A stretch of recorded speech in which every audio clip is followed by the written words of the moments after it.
L'animateur est-il un relais de communication?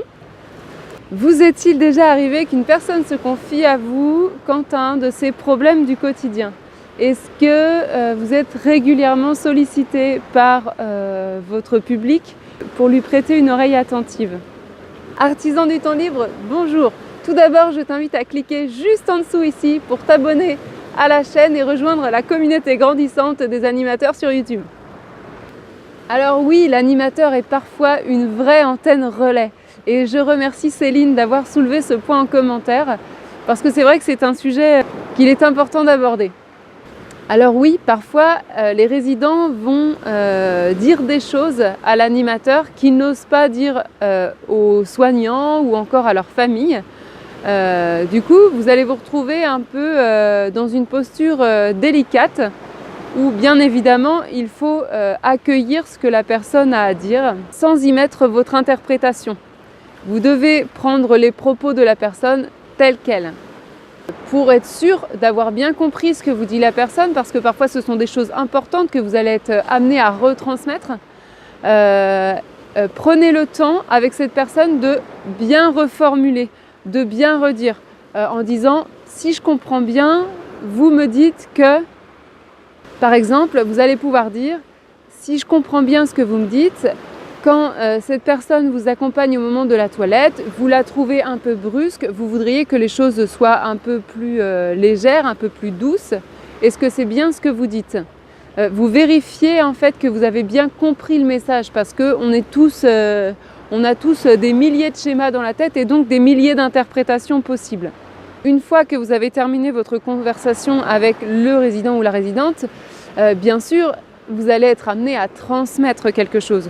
Donc, toujours en gardant en tête qu'il n'y a pas d'interprétation à donner.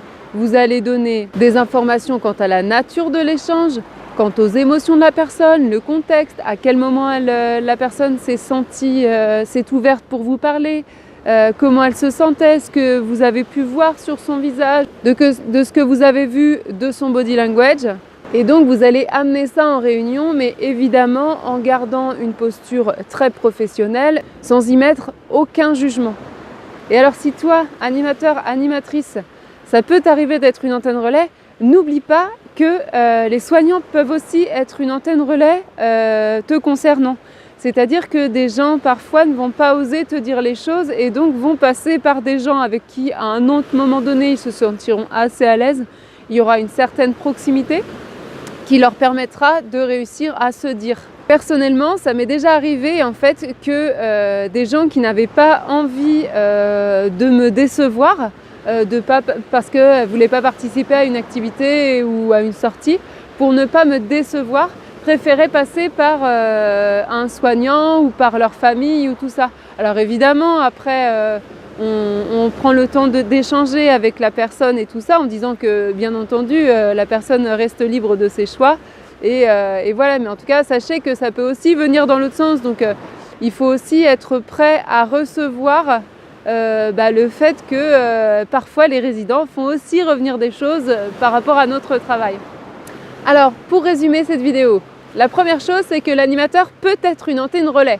La deuxième chose, c'est que si vous faites l'antenne relais, vous devez absolument reformuler ce que vous dit la personne pour être bien sûr d'avoir compris son message. La troisième chose, c'est qu'il faut soigner la transmission bien en expliquant le contexte et sans interprétation.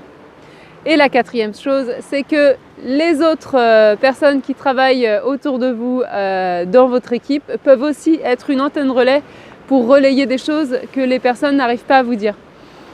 N'hésite pas à commenter cette vidéo, j'aurai plaisir à lire et à répondre à tes commentaires.